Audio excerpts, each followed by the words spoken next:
আসসালামু আলাইকুম। asmbtrips পক্ষ থেকে আমি বাদল রহমান সকলকে স্বাগত জানাচ্ছি। বন্ধুরা, তোমরা কেমন আছো? বন্ধুরা, একটা ইউটিউবের জন্য একটা ভিডিও বানাতে গেলে অনেক চিন্তা ভাবনা মাথায় নিয়ে তোমাকে ভিডিওটা তৈরি করতে হয়। সো একটা ভিডিও প্রপার ইউটিউবে একটা ভিডিও বানাতে গেলে অনেক প্রিপারেশনের মধ্য দিয়ে কিন্তু তোমাকে ভিডিওটা তৈরি করতে হয়, তাহলে কিন্তু সেই ভিডিওতে তুমি দর্শক পাও, ভিউয়ার্স পাও কিংবা ওয়াচ টাইম পাও। কিন্তু সঠিকভাবে ভিডিও বানানো মানে এই নয় যে তোমাকে একটা স্টুডিও সেটআপ আনতে হবে, তোমাকে একটা ডিএসএলআর ক্যামেরা আনতে হবে, কিংবা সাউন্ড সিস্টেমের সাউন্ড ক্যাটাগরি কোয়ালিটি আনতে হবে। আমি কিন্তু একটা ভালো ভিডিও বানানোর জন্য এই কথাটা আমি মোটেও ভাবছি না, কারণ বহু ইউটিউবার আছে যারা এখনো মোবাইলে ভিডিও আপলোড করে, তারা কিন্তু একটা স্টুডিও সেট আপ করতে পারে, একটা ডিএসএলআর ক্যামেরা করতে পারে, কিন্তু তারা কিন্তু এটা করছে না। কিন্তু ভিডিও তারা মোবাইলে আপলোড করছে, মোবাইলে এডিট করছে, মোবাইলে ভিডিও শ্যুট করছে, সব কিছু করছে, কিন্তু তারপরেও কিন্তু তারা ভিডিওতে সফলতা পাচ্ছে। তাই একটা ভিডিও সেট আপ তৈরি করতে পারেন এগুলা ছাড়া আপনার মোবাইল দিয়েও আপনি ভিডিও করতে পারেন, কিন্তু তারা এই সমস্ত প্রিপারেশনটা ছাড়া কিন্তু তারা ভিডিও করছে, কোয়ালিটিফুল ভিডিও শুধু যে ডিএসএলআর স্টুডিও সেট আপ সাউন্ডের বিভিন্ন ইনস্ট্রুমেন্ট ব্যবহার করলেই তুমি সেটা কোয়ালিটিফুল ভিডিও হবে, সেটা কিন্তু কথা নয়। সো এরকম 5টা বিষয় আমি তোমাদের সামনে তুলে ধরবো, যে বিষয়গুলোকে তুমি ঠিকঠাক মতো যদি ফলো করে ভিডিও তৈরি করো, সেটা তুমি মোবাইলেও যদি করো, ডিএসএলআর না, স্টুডিও সেট আপ না, এই 5টা বিষয়কে যদি তুমি রীতিমতো ফলো করে ভিডিও বানাও, তাহলে আমার বিশ্বাস তুমি সফলতা পাবে। আর প্রথম যে 5টা বিষয়ের কথা আমি বলবো, সেই বিষয়টা হচ্ছে দর্শকের চাহিদা। আসলে তুমি দর্শকের চাহিদা বুঝে তুমি ভিডিও বানাও, তাহলে কিন্তু সেটা তুমি মোবাইলেও সফলতা পেতে পারো। দর্শক কি চাচ্ছে, দর্শকের ডিমান্ড কি, সেটা তোমাকে বুঝতে হবে। আর কোন বয়সের দর্শকে তোমার এই ভিডিওগুলো দেখছে, এগুলা দেখে অ্যানালাইটিক্সে তুমি এগুলোকে দেখে কিন্তু ভিডিও তৈরি করতে পারো। তাদের চাহিদা বুঝে যদি তুমি ভিডিও বানাও, তাহলে অবশ্যই তুমি সফলতা পাবে, সেটা মোবাইল দিয়ে হলেও। আর যদি তুমি ডিএসএলআর বলো, স্টুডিও সেট আপ বলো, অনেক টাকা খরচ করেও তুমি ভিডিও বানাও, আর যদি দর্শকের ডিমান্ড না বুঝো, দর্শকের চাহিদা না বুঝে ভিডিও বানাও, তাহলে অনেক টাকা খরচ করেও কিন্তু তুমি সেই ভিডিওতে সফলতা পাবে না। এবার যদি দ্বিতীয় যে ধাপটার কথা বলবো, সেটা হচ্ছে উপস্থাপনা।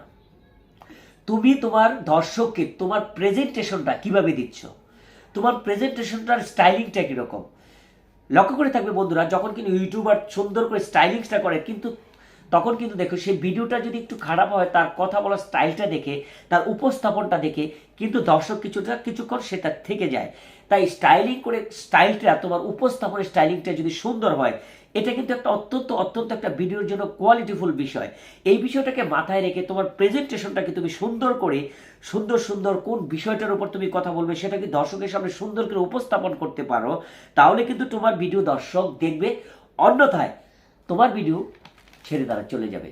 তাই আমি মনে করি তোমার প্রেজেন্টেশন, তোমার উপস্থাপন, তুমি কোন বিষয়ে ভিডিও বানাও, যে বিষয়ে বানাও না কেন, সেটার প্রেজেন্টেশনটা অতি নিখুঁত, অনেক সুন্দর উপস্থাপনা হতে হবে, তাহলে তুমি সেই ভিডিওতে সফলতা পাবে। তৃতীয় যে ধাপটা বললো, সেটা হচ্ছে স্কিপ। তুমি যখন ভিডিও বানাও, তুমি যদি ভিডিও বানাতে গিয়ে তোমার মন মতো কথা বলতেই থাকো, কোনটার পর কোনটা বলবে, একটা সময় ভিডিও বলতে গেলে কিন্তু সেটা হারিয়ে ফেলো। এখন তুমি যদি একটা স্কিপ করে নাও, একটা স্কিপ লিখে নাও, তুমি কোন বিষয়টার পর কোন বিষয়টা তুমি তুলে ধরবে দর্শকের সামনে, সেটা কিন্তু একটা সময় সেই ভিডিওটা একটা খুবই কোয়ালিটিফুল ভিডিও হয়ে যাবে। আর যখন তুমি তোমার কিছু একটা কথা মুখস্থ বলতে থাকবে, মাঝখানে কিন্তু তোমার যে কোনো কথা তুমি ফেলে রেখে চলে যেতে পারো, তাতে দর্শকের সেটা বুঝতে অসুবিধা হবে। তাই একটা ভিডিও বানানোর ক্ষেত্রে একটা স্ক্রিপ্ট লেখা অত্যন্ত জরুরি। আমি মনে করি তোমরা যারা ভিডিও বানাচ্ছ, যে জিনিস নিয়ে কাজ করো, সেই একটা স্ক্রিপ্ট আগে তৈরি করো, সেই স্ক্রিপ্টটা তুমি পড়ো, সেই স্ক্রিপ্টটা তুমি বারবার পড়ো, তুমি মুখস্থই বলো, কিন্তু সেই স্ক্রিপ্টটা তোমার সামনে রাখো এবং সেই স্ক্রিপ্টটাকে বারবার তুমি মুখস্থ করে তারপর ভিডিও বানাও, তুমি সফলতা পাবে আমার বিশ্বাস। চতুর্থ যে কথাটা বলবো, অডিও কোয়ালিটি বলতে আমরা কি বুঝি? আমরা যখন যেভাবে ভিডিও বানাচ্ছি, যে ভিডিও বানাচ্ছি, সেই ভিডিওটার কোয়ালিটিটা কি, আমার কথা বলার সাউন্ডটা, যদি সুন্দর না হয়, আমি কি বলতেছি সেটা যদি প্যান প্যান শব্দ হয়, তাহলে কি কোনো দর্শক সেই ভিডিওটা দেখবে? তাই আমি মনে করি কোয়ালিটিফুল ভিডিওটাকে তোমার দেখতে হবে। কোয়ালিটিফুল ভিডিও বানাতে হলে তোমার অডিও কোয়ালিটিটাকে অত্যন্ত অত্যন্ত জরুরি বলে আমি মনে করি। তাই অডিও কোয়ালিটিটা তুমি বেশ নজর দিতে হবে, যাতে দর্শক তুমি কি বলছো সেটা স্পষ্ট পরিষ্কার ভাষায় সেটা বুঝে, তাহলে তোমার ভিডিও সাকসেস পাবে বলে আমার বিশ্বাস। ফাইনালি যে কথাটা বলবো সেটা হচ্ছে স্বাভাবিক চলন। স্বাভাবিক চলন বলতে আমরা বুঝি, আমরা যখন ভিডিও তৈরি করি তখন ভিডিও দেখার সময় যদি সেই ভিডিওতে বারবার মানে থেমে থেমে মনে হচ্ছে কিছু একটা বলছে, চনলটা ঠিক না থাকে, তাহলে কিন্তু দর্শক তোমার ভিডিওতে থাকবে না। দর্শক ধরে রাখতে হলে তোমার বলার চনলটা কন্টিনিউয়াসলি থাকতে হবে। কোনটার পর কোনটা করছো, কোনটার পর কোনটা দিচ্ছ, কোনটার পর কোন প্রেজেন্টেশনটা দিচ্ছ, সেই চলনটা যদি ধরে রাখতে পারো, তাহলে অবশ্যই দর্শক তোমার ভিডিও দেখবে, ভিডিও ছেড়ে চলে যাবে না।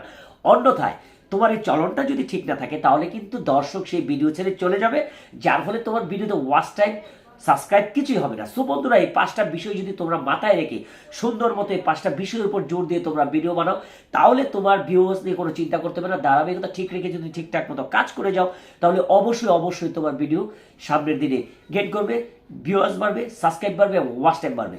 সো বন্ধুরা, আজকে কেমন লাগলো এই ভিডিওটা? যদি ভালো লাগে তাহলে আমি সার্থক। তাই আগামী দিনে এই 5টা বিষয়কে লক্ষ্য রেখে তোমরা ভিডিও তৈরি করো, অবশ্যই ইউটিউবে সফলতা পাবে। ভালো লাগলে চ্যানেলটা সাবস্ক্রাইব করে এবং বেল আইকনটা বাজিয়ে দিও, আগামী দিনে যাতে তোমাদের কোনো নতুন টিপস আমি তোমাদের সামনে তুলে ধরতে পারি। সর্বোপরি আমার বাংলাদেশ ভাষার মাস, ভাষা শহীদদের প্রতি শ্রদ্ধা রেখে সামনে 21শে ফেব্রুয়ারি হাজার মায়ের রক্তে রঞ্জিত আমাদের ভাষার জন্য যুদ্ধ হয়েছিল। আমার দেশ পৃথিবীর একটাই দেশ, যে দেশটা ভাষার জন্য জীবন দিয়েছিল হাজার ছেলে, হাজার মেয়েরা। তাই এদেশের সূর্য সন্তানদের প্রতি শ্রদ্ধা রেখে, ভাষা শহীদদের প্রতি শ্রদ্ধা রেখে শেষ করছি। আল্লাহ হাফেজ।